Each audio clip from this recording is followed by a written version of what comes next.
E aí vem uma pergunta que é, considerando esse povo falando grego, tendo a língua ali comum, que sempre que a gente vai comentar, a gente diz, era como se fosse o inglês de hoje em dia, né, que várias pessoas falam, e talvez a gente pudesse dizer até mais comum, né, do que o inglês é para as nossas culturas hoje, talvez até mais comum naquela região.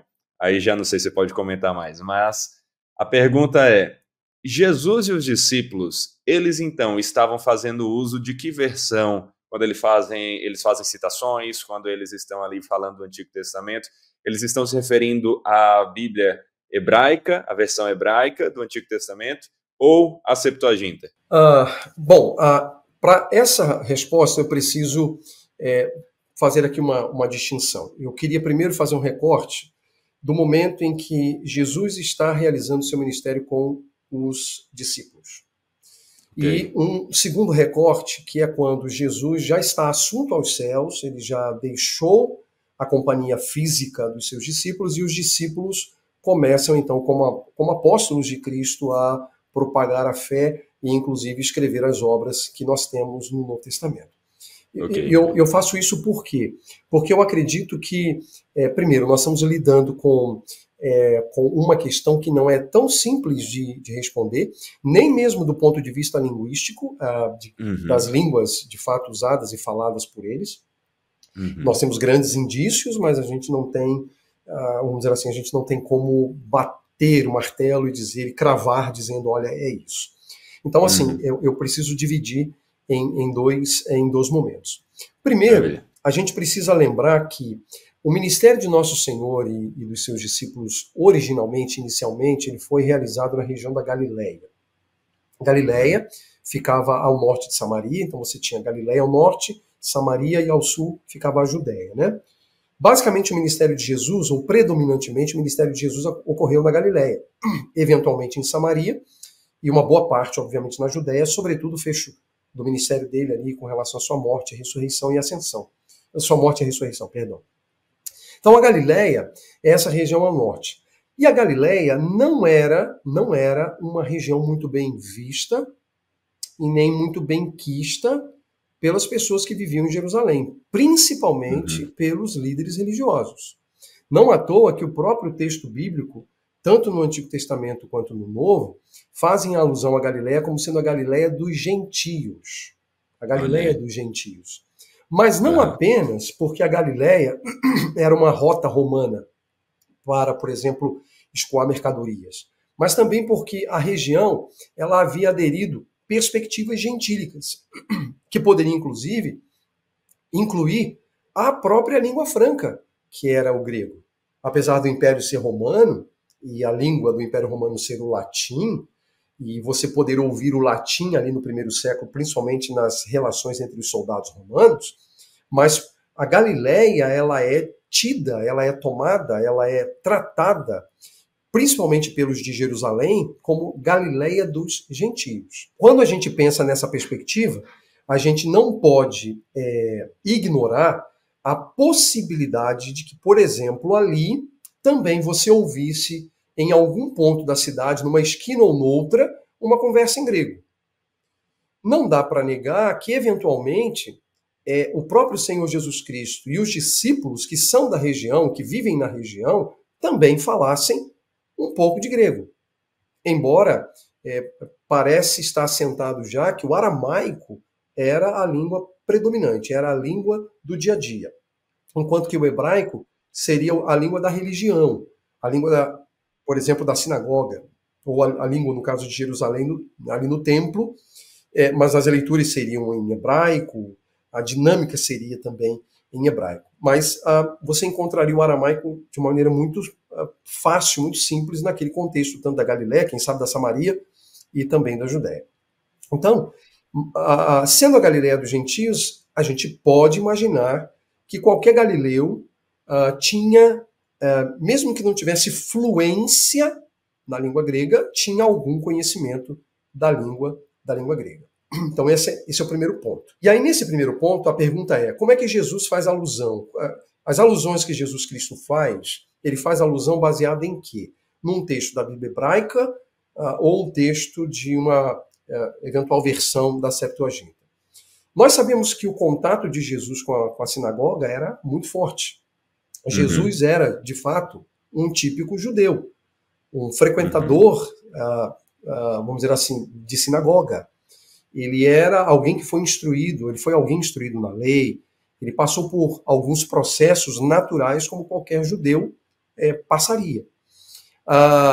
Jesus conhecia profundamente a Escritura. É óbvio que ele conhecia profundamente a Escritura, porque, de certa maneira, sendo ele o Logos, sendo ele a palavra encarnada, essa dinâmica escrita da palavra está presente nele. Então, ele era um profundo conhecedor, em essência, da própria palavra de Deus, sendo ele mesmo o próprio Deus encarnado.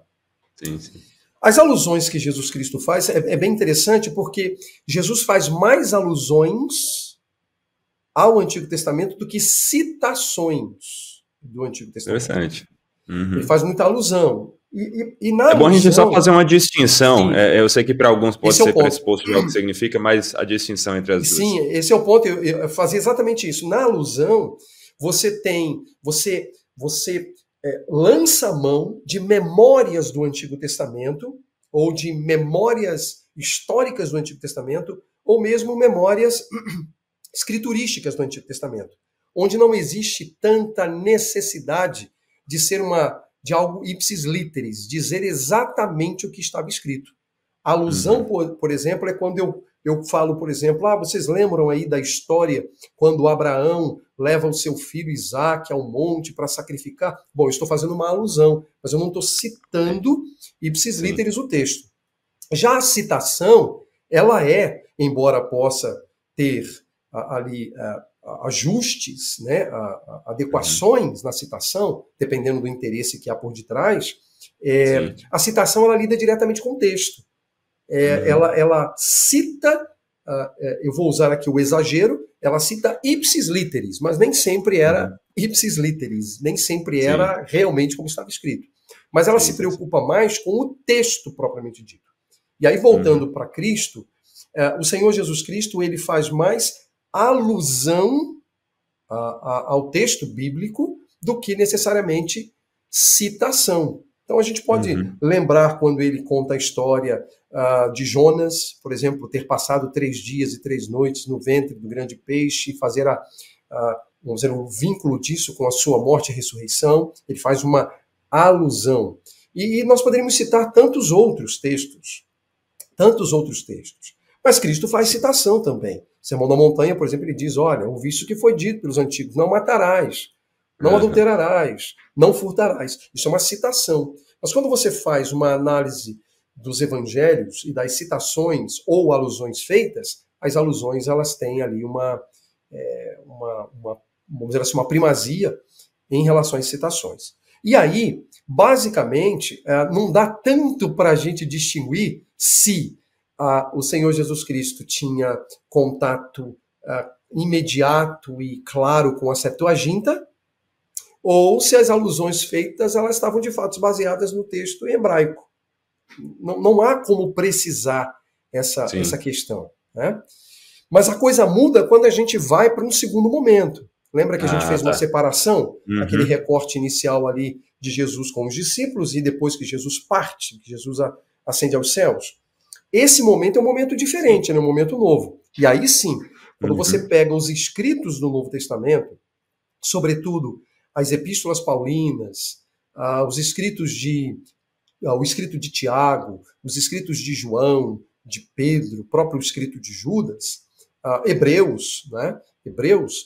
A gente a gente consegue constatar que predominantemente o texto utilizado das citações do Antigo Testamento é de alguma versão da Septuaginta. Alguma versão da Septuaginta. Por que eu digo alguma versão? Que aí eu volto lá naquela palavra inicial, que não dá para a gente falar que existe uma versão só. Existe um processo que durou séculos. Né? E até mesmo nos dias de Jesus, a gente tinha pelo menos ali 2 séculos, pelo menos, de esforços para se fazer 2, 3 séculos de esforços para se ter uma cópia do Antigo Testamento em grego. De todo o Antigo Testamento em grego. Porque originalmente A Septuaginta era a Torá. Apenas os Aham. 5 primeiros livros da Bíblia em grego, que foi aquela encomenda feita por Demétrio, dos Sim, 72. Mas aí, sim. posteriormente, nós temos os escritos e os profetas também. E aí sim, nesse segundo momento, os discípulos, os apóstolos, ao escreverem as suas epístolas, eles fazem uso de alguma versão grega. Por que a gente sabe disso? Porque quando você compara a citação que a gente tem no Novo Testamento grego, e aí agora eu estou olhando para o Novo Testamento grego, que o autor faz de um texto do Antigo Testamento, e você verifica essa citação à luz da Bíblia hebraica, você percebe que há variações. Há variações. Mas quando você vai para o grego do Antigo Testamento, no caso a Septuaginta, existe uma proximidade maior. O que prova para a gente que nem sempre os autores do Novo Testamento eles faziam citações ipsis literis Uhum. do texto do Antigo Testamento. Sim. Então, basicamente, quando a gente considera então esse ponto, né, da versão usada por Jesus, os discípulos, eu acho que é plausível a gente conseguir fazer aí uma distinção, né,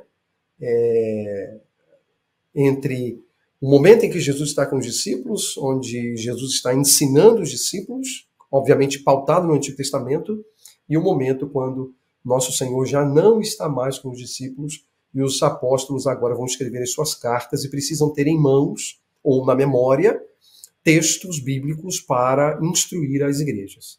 E aí, predominantemente, a gente tem o texto em grego, né?